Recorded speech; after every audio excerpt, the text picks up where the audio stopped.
Bonjour à tous, dans cette vidéo, je vais vous présenter le fonctionnement du spectrophotomètre relié à une interface Foxy pour le suivi cinétique d'une réaction.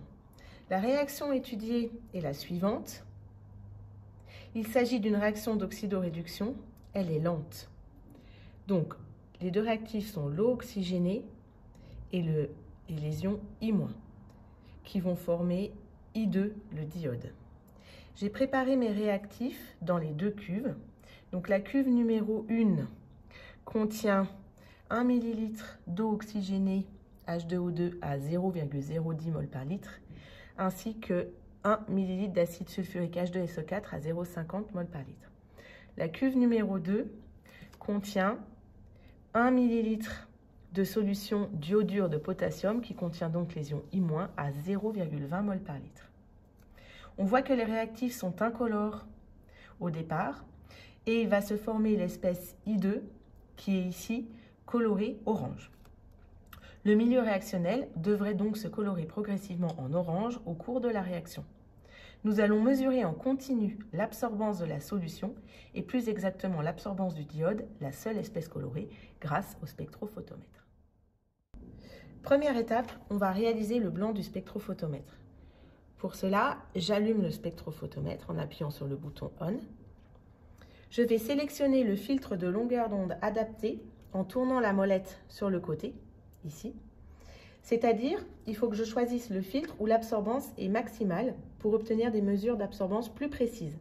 Le filtre de longueur d'onde 470 nanomètres est adéquat puisqu'il est bleu foncé, la couleur complémentaire du orange, le diode I2, l'espèce colorée du mélange réactionnel.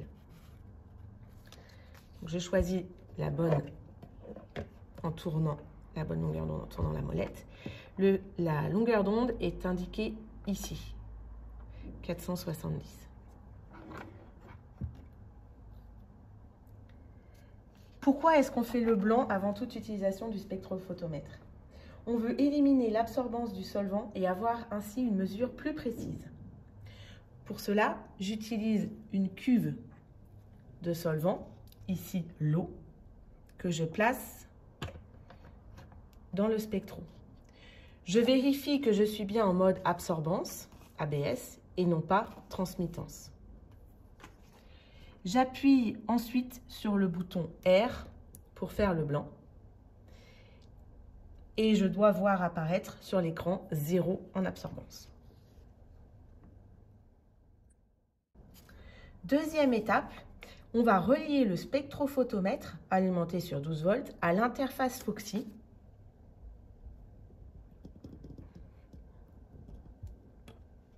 Donc comme ceci. Et on va cliquer sur le mode généraliste sur notre écran.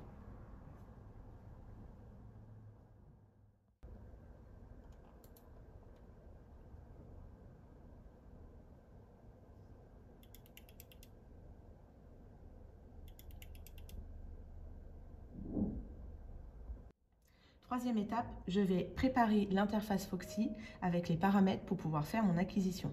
Je vous rappelle qu'il s'agit de suivre l'absorbance de milieu réactionnel au cours du temps.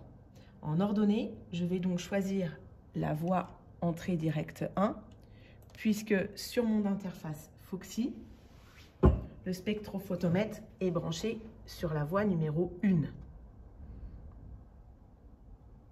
tout à gauche.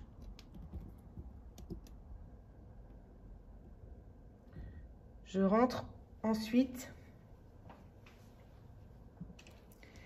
ici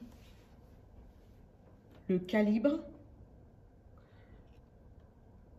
que je vais choisir à 15 volts. Pour la grandeur, je vais noter qu'elle s'appelle A pour absorbance. Elle n'a pas d'unité, donc je note 100. Et la limite min, c'est 0. Et la limite max, on va prendre 2. On voit que si on clique sur l'onglet mesure, on a la mesure en direct de l'absorbance. Maintenant, on va s'occuper de l'abscisse. Donc, je vais choisir le chronomètre puisque je veux le temps. Dans l'onglet fonction du temps, je vais régler la durée d'acquisition, par exemple 20 minutes, et le nombre de points, 201 par exemple.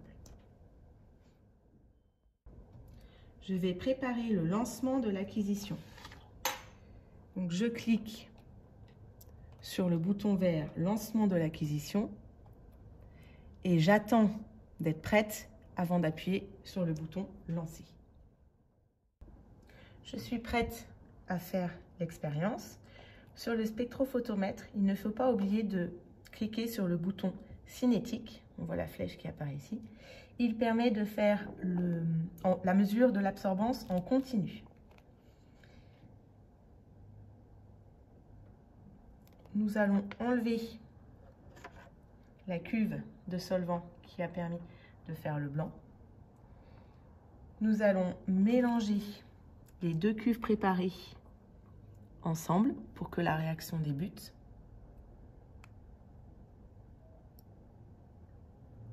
Je place la cuve dans le spectrophotomètre. J'appuie sur T pour la mesure de l'absorbance et sur lancer sur mon écran.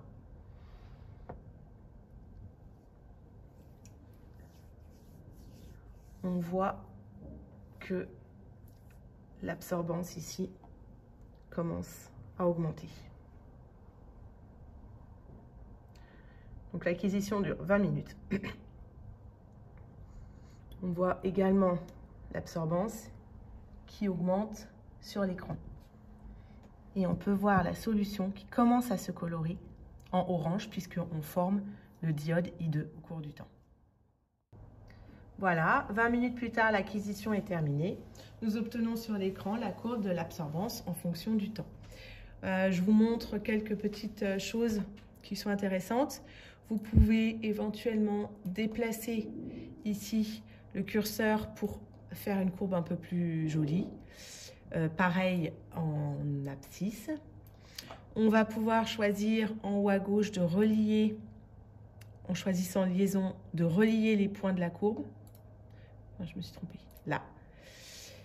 Et on peut faire un clic droit de la souris et utiliser l'outil pointeur qui va nous permettre en fait de lire précisément pour chaque point l'abscisse et l'ordonnée.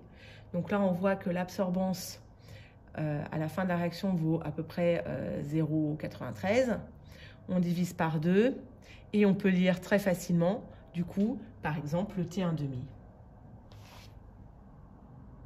Merci.